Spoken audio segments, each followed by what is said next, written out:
नमस्कार, मैं अर्चना और आप देख रहे हैं हंगामा टाइम्स। जनरलगंज में एक सिलाई सेंटर की ओपनिंग हुई है, तो हम नेहा रस्तोगी जी से बात करेंगे। क्या कहना चाहेंगी आज के आयोजन के बारे में? मैम, आपका बहुत बहुत स्वागत है। आपका बहुत बहुत धन्यवाद अर्चना जी। देखिए, मेरी संस्था जो है वो वंचित वर्ग की महिलाओं के उत्थान के लिए प्रयासरत है। महिलाओं और बच्चों के लिए विशेषकर काम करती है मेरी संस्था। तो मेरा जो प्रयास रहता है कि जो महिलाएं आत्मनिर्भर किसी कारणवश आर्थिक स्थिति खराब होने पर या पारिवारिक तौर पर इतने सक्षम न हो पाने पर वो अपने आप को आत्मनिर्भर या स्वावलंबी नहीं बना पा रही हैं, तो उनको स्वावलंबी बनाने के लिए मेरी संस्था बड़ा प्रयासरत रहती है हमेशा। और मेरा प्रयास रहता है कि मेरे माध्यम से अगर वंचित वर्ग की महिलाओं को कुछ भी आत्मनिर्भर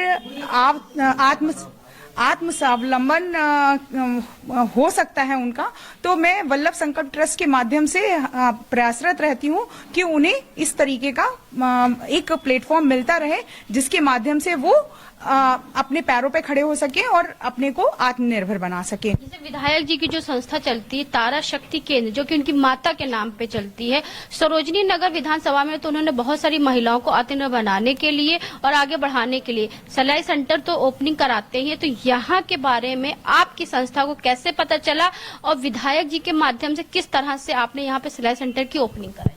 बहुत अच्छा प्रश्न पूछा आपने। पहले तो मैं माननीय विधायक आदरणीय डॉक्टर राजेश्वर सिंह जी का बहुत बहुत हृदय से धन्यवाद करती हूँ कि उनका वो इतने बड़े दिल के हैं, इतने ही विनम्र हैं कि मैंने जब एक छोटा सा पत्र उनको आवेदन पत्र लिखा था कि यहाँ बहुत सारी महिलाएं हैं, हालांकि मैं उनके विधानसभा क्षेत्र की नहीं हूँ, फिर भी एक मन में विश्वास था कि अगर मैं उनके पास एक आवेदन लेकर जाती हूँ तो वो निश्चित रूप से मेरे उसको स्वीकार करेंगे। और वही परिणाम मुझे मिला आशानुरूप कि उन्होंने कहा कि दीदी, मैं निश्चित जगह तो मैं नहीं दे सकता हूँ, पर मैं आपको सिलाई सेंटर दे सकता हूँ और महिलाएं अपने प्रयास से स्वावलंबी हों, मैं ऐसा चाहता हूं और इसके लिए मैं आपके हर कदम साथ हूं। जो भी मुझसे सहयोग बन पड़ेगा मैं हमेशा करता रहूंगा। तो अपनी विधानसभा में तो अच्छा कार्य कर रहे हैं, लेकिन दूसरी विधानसभा में उन्होंने इतना अच्छा काम किया, तो ये बहुत बड़ा जो है प्रशंसा का पात्र है। जी बिल्कुल बिल्कुल, इसीलिए पहले मैं थोड़ा सा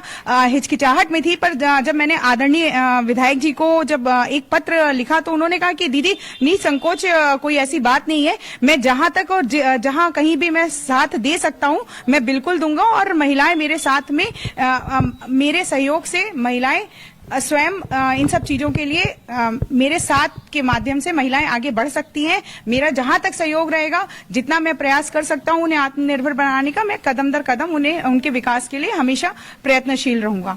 इस सिलाई सेंटर पे कितनी मशीनें दी गई है? सेंटर एक सेंटर पे माननीय विधायक जी द्वारा 7 सिलाई मशीनें दी जाती हैं, जिनमें एक पिको की होती है, एक इंटरलॉक की होती है और 5 सिलाई मशीनें जो मोटर के माध्यम से पैर वाली या हाथ की सिलाई मशीन, कैसे भी आप उसे इस्तेमाल कर सकते हैं। तो ये 7 सिलाई मशीनें यहाँ दी गई हैं और उनके माध्यम से काम भी मिलता है। ऐसा नहीं है, अगर महिलाएं अपना 100% प्रयास करती रहेंगी और ये सेंटर निरंतर रूप से चलता रहेगा, वो तो उनके माध्यम से काम भी वो सामने से देते हैं। वो महिलाओं को हर एक क्षेत्र में देखना चाहते हैं कि महिलाएं विकास की दृष्टि से आगे बढ़ती रहें। तो उनके माध्यम से वल्लभ संकल्प ट्रस्ट अगर उनके साथ जुड़ा है और ये विश्वास है कि माननीय विधायक जी के द्वारा जैसे तारा शक्ति केंद्र उनकी मां के स्मृति में ये खुला है, तो वल्लभ संकल्प ट्रस्ट उनके साथ जुड़कर अपने आप को सौभाग्यशाली मान रहा है